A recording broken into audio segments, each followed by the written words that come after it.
Hello guys, this time it's morning and you're probably getting sick of seeing my lawn, so here you go. This is upwards a little ways from my house. I'm like, I don't know, a mile and a half that way, but you get a pretty good view of the entire Bay Area right now. West over there is going to be Half Moon Bay. You got Pacifica, South City. That's San Francisco Airport right there. You can see a plane. Well, you probably can't actually, but I can. Yeah, San Francisco Airport there. The skyline of San Francisco is off in the distance. And you got all the bridges, San Mateo Bridge, and, so on. But right now I am in, we'll call it the richer part of this area. Hillsborough. Really, really, really expensive houses. Yeah.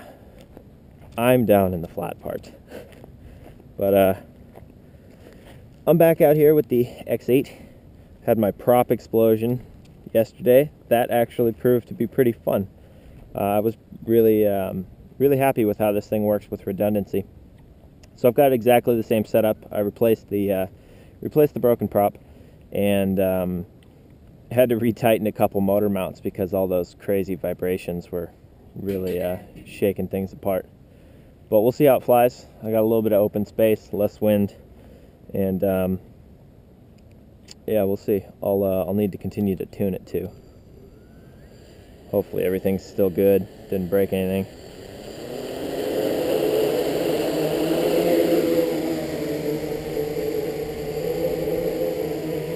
It's not bad actually.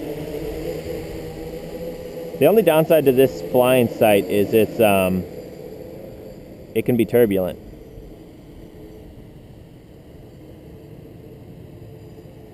It can be very turbulent. But I think I'm here early enough. Well, this thing is actually doing really well. I still want to see what it can do with a little higher gains. Like, it's as far as overall control, it's pretty good right now. Bring it back in. Let's see stability wise. That's hands off right there. Goodbye. Still hands off. Okay, so that's either wind or I might even need to trim it back one. Let's try it again. I'm back one click now.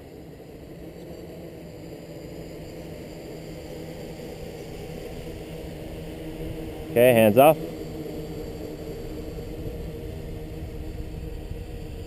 Wow. There you go. That's a little bit of wind. Okay, let me see what I can do, if I can improve that or make it worse.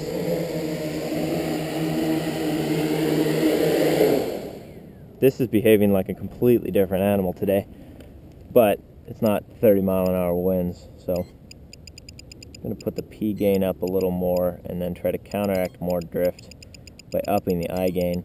I've noticed the more motors you have, the more I gain you can do. But that may not be as true with this setup, just because the I gain is primarily counteracting slow speed drift, where the P gain is sort of its response to external rotation. So this doesn't have as many counteracting points as a hex or an actual octa would, so it may be a little less true on this. Hands off. Goodbye. Alright, let me try to trim that out.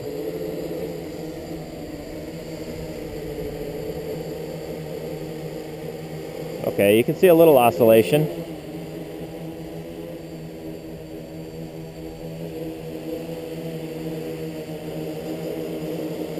Yeah, I can see some low speed oscillation. Okay, so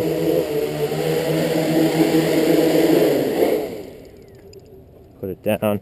I'm going to take some of that I gain back out and then increase the P gain.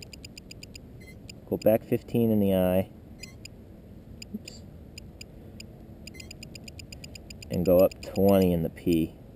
Hopefully I'll start seeing some high-speed oscillations, because what I was seeing was I gain oscillation, lower pace.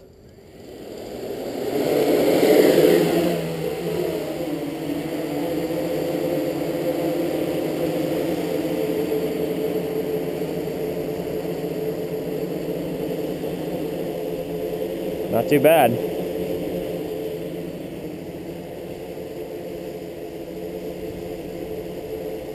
I can feel the breeze pushing it around a little bit. Let me try to get out of the bad air.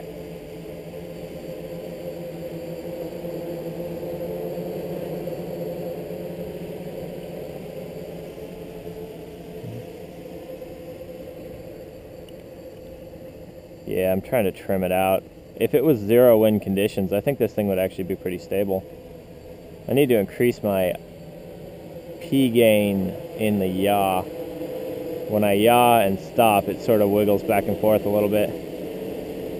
See that? Yaw, stop. It's got that little wiggle. I want it to be a little bit snappier than that. This actually wouldn't be horrible if you were doing FPV.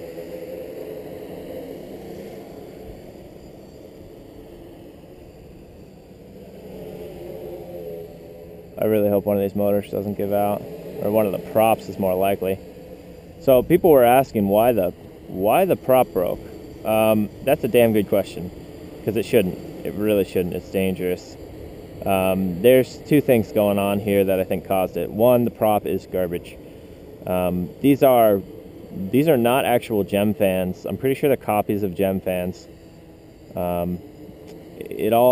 China is bizarre in the way it works. People copy the copies of the copies of the copies until you have a garbage product, and they don't care, because the majority of China is just, it's there for profit, it's not there for passion.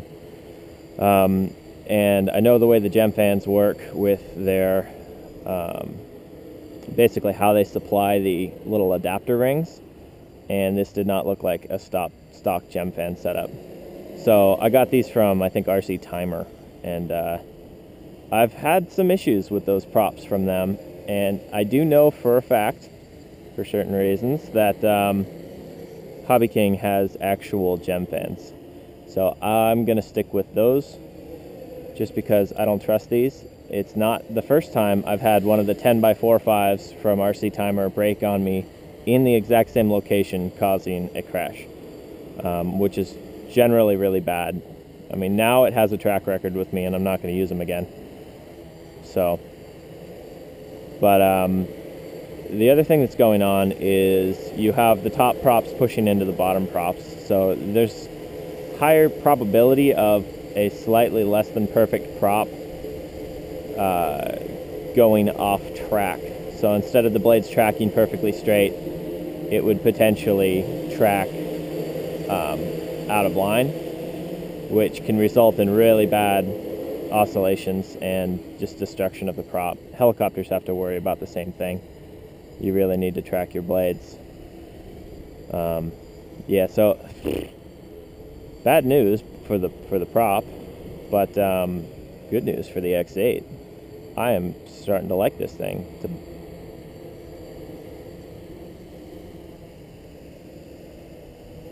Look at that. I am a little skittish though, because I really like knowing that my stuff is gonna hold up. You know, I go out and fly over water and stuff, so if within the first 5 minutes of the maiden this thing hit the ground, it takes a long time to regain my trust. So I'll stick with my Hex for FPV for now. But you know, this may actually be an interesting combination here. We'll see. I doubt the battery is going to last very long. It's got a couple things going for it, but a few things taking away. Oh, there it is. Hey, look at that. So the let me set it down.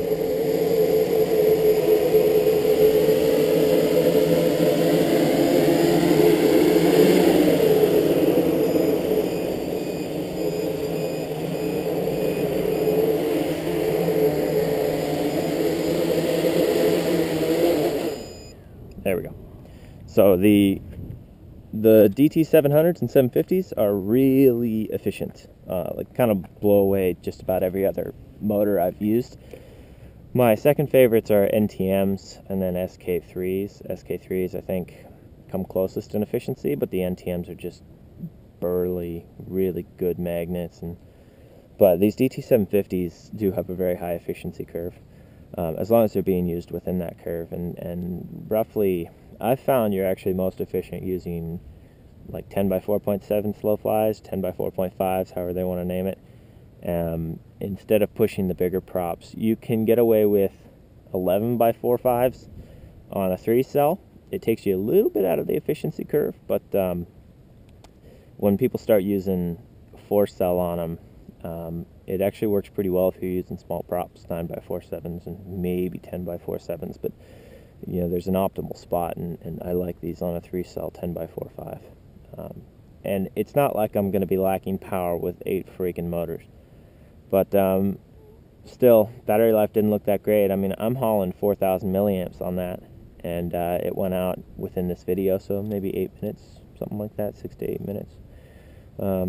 Granted, the whole craft is really heavy. It's got a lot of copper winding, a lot of ESCs, so I could probably haul around 6,000 or 7,000 milliamp, but that's going to kill my camera capacity. So yeah, flies good. Tuned it up a little bit, and thanks for watching, guys. If you like this video, please thumbs up it. Don't thumbs down it if you don't like it. That sucks. Just one guy trolling my channel. He just thumbs down everything within 5 minutes of it posting. Kind of bumps me out. But you guys love me, right? All right. Thanks for watching, and I'll talk to you tomorrow. Bye.